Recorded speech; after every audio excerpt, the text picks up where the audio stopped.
So once we've unplugged all the lights, then it's just about pulling all the cables back to the controller, right?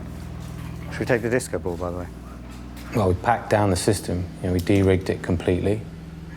It's all in the middle of the room. We've got a team of removals people coming tomorrow to lift it all, load it into a van and drive it into the middle of a field. It's actually not too heavy, this one. I think the music starts on Thursday night, and from then on, it's going to be 24 hours of music. Antal and Hooney and Sassy J are going to play guest sets, Rough Doug too.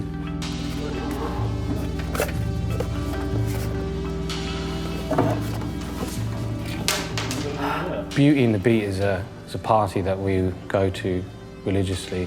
The spirit behind the party was an inspiration to us. We would go there every month and kind of miss the fact that there were 3 other weekends that there wasn't anything as inspiring or fun to go to. You stay till the end of the party and then you're suddenly like, wow, they're taking down the sound system. Is this not part of the venue? Oh, this is actually their sound system. Maybe we should help them. And we're like, can we help you guys? And they're like, yeah, sure. But the speaker's in the van. We're like, okay, cool. And then next thing you know, a few parties down the line, you're actually like in the back of the van going back to like somebody's house and taking the speaker back to his living room or something like that. Just seeing the amount of work that goes into transporting that sound system, both of us were just like, oh, it'd be great if there was a permanent venue that had similar values, that had, a permanent place for a great sound system. And we just thought, this place should exist. Everyone takes their slant on it, I guess. You could do a listening bar, which is hyper nerdy about all the equipment or the acoustics. I think our thing has always been, it's just one element of a venue which really we just want people to come to and have a good time at. So it's the party, I guess, is for us that's the key aspect. Is he going to be here at 3:30? I remember learning more about the equipment and realizing how rare and expensive it was. You're thinking you have those moments where it's just people anybody's carrying out a van, it's getting bashed around, but it's getting used and so many people get to experience it.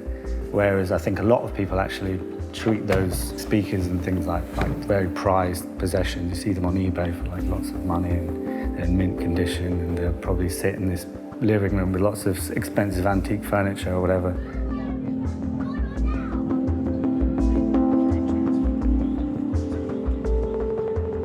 Putting the sound system in the tent at Houghton is trying to create as close to the perfect house party as we can, where there's few restrictions, where the sound is great, the number of people, the people who are there is also right, the lighting is right. With all those elements, try and create a place where you can really get lost in music, I guess. I like the symmetry of things on both sides. I feel like if it So where would you have it there? Straight down, yeah. But then the door is usually straight ahead. Yeah, I don't think it should be just playing into the door. Right. I think it should be playing into something else. Okay, all right, fair enough. At 4 a.m, when the place is packed, you can just play something that would not normally be acceptable to play at a party because it would be difficult for the dance floor to keep going. But for some reason, or for a lot of reasons, at that festival, everyone is really open-minded. It's amazing how close everyone feels on the last day, on Sunday. You have this sort of tent full of people who've really bonded closely with each other. And when we do that back-to-back session, especially in the first year, it was quite sweet, emotional, even, wasn't it? Where Aneesh is now, in the middle of those two things, that's where the book DJs will be. So maybe we can start by hanging those long, pre-made cheese things. It could seem like just a crazy amount of effort, but somehow you feel rewarded at the end of it. There's something nice about the way it brings everyone together as well, sort of everyone's there, lifting every element of it, packing it all down. There's a solidarity, you meet people and you make friends in that journey.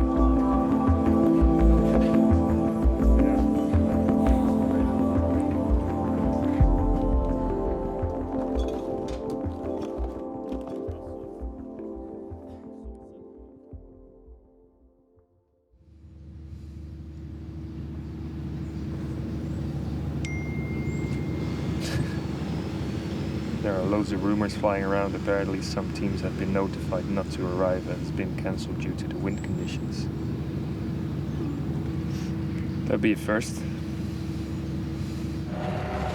Ah, that's Aneesh.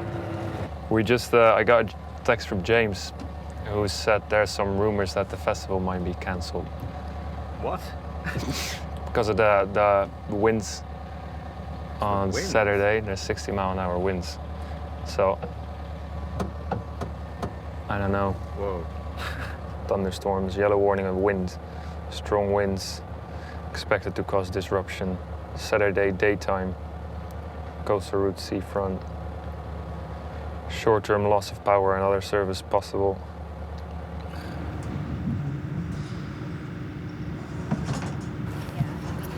Okay, it's official. Yeah? Yeah, it's cancelled. They've apparently released it on social media and everything. Shit. Cancelled. What the fuck? That is unbelievable. We need to find a field. We'll put the tent up. We could put the tent up somewhere, Or we take the whole sound system back to the steps and we just boogie it up there. boogie it out. I've got some news for you. The festival is cancelled. They've told everyone on social media and stuff. What, go home? Yeah, turn back. Oh, fuck. Let's just brave it out, no? That's what we said. Hunker Could be So we said, You could just tell our crew to come. Yeah. Tell Honey to come. They really cancelled? Yeah, it's really cancelled, yeah. I do know the news, yeah. Can we still stay here overnight, or is that... Okay. Yeah. Can we help in any way? Because obviously we have a venue in London. I don't know if that's complicating things, but yeah. It's not 24 hours, but we have giant steps at London. All right, we need to organise our transport ASAP, right? Yeah, if possible. Okay. And just come up to that office up there, the first one's there. We've got all those offices open to help as many people as we can, all right? Okay. Just come and find us. There's Hessian over them, though. Yeah, that's fine. You can still go in and Okay. just request to speak to someone, all right? All right, thanks, mate. You guys will be part of the festival, all right? We'll make sure it's all right? All right. Anything else, come up there and give you a hand, all right? Thank you. Plan is get our transport booked so we can take the whole sound system back to London tomorrow morning before the weather gets crazy. And once we've got all that sorted, just like have a party basically. Everyone's got the weekend off. We have people from out of town coming to London, so it could be nice to do something intimate at Brilliant Corners, or maybe something at Giant Steps, like a day party or something. I don't know. Haven't really thought that far, but I'm going to go get back to the office where they get Wi-Fi and try and organise transport. That's a key thing, right? I don't think it's a decision that Craig or anyone took very easily, and I think they're all heartbroken, especially because everything's ready, it's set up, it's the best it's been, everybody's ready to go, but the winds are coming and essentially there are trees everywhere and there's risk of them falling onto structures, so it can't happen. That's that. I'm trying not to bother them with too many questions, just look after what we need to do and make their lives easier rather than more difficult. Start the pack down, 7, 8, 9, load the van, sleep for 4 hours.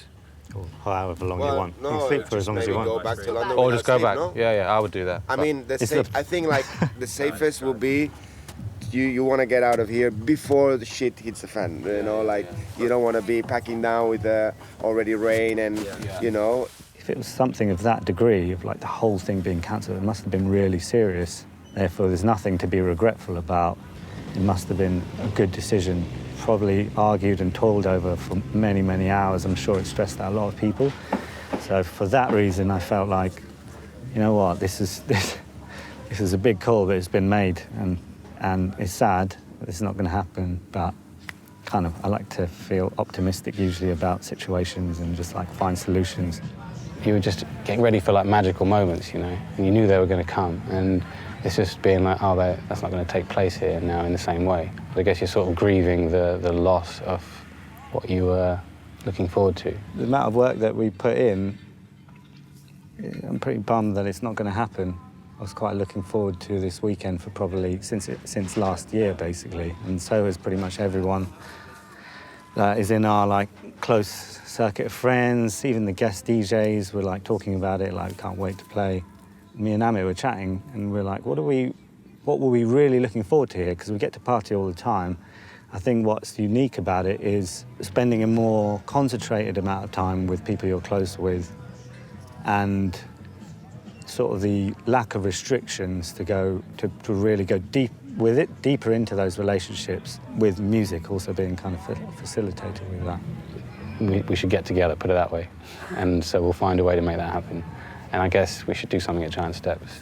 We'll probably get the sound system there Friday, set it up on Saturday morning, and hopefully get everybody down for a party at, say, 1 o'clock.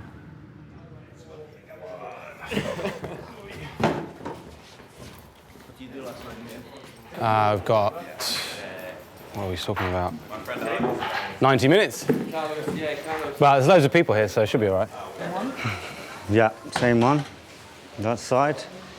Scott, you want to give us... Ooh. All right.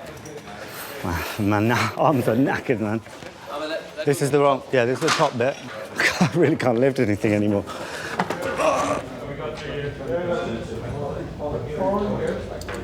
The good thing about this party is you don't have to take the sound system down afterwards. The real underlying motivations behind why we do this, you know, and the sound system is a hobby, and it's like part of our, you know, we love music. But, you know, the real thing about it is like, you know, a venue or a music venue or a place that people can gather is a place where, you know, you can get some connection, human connection.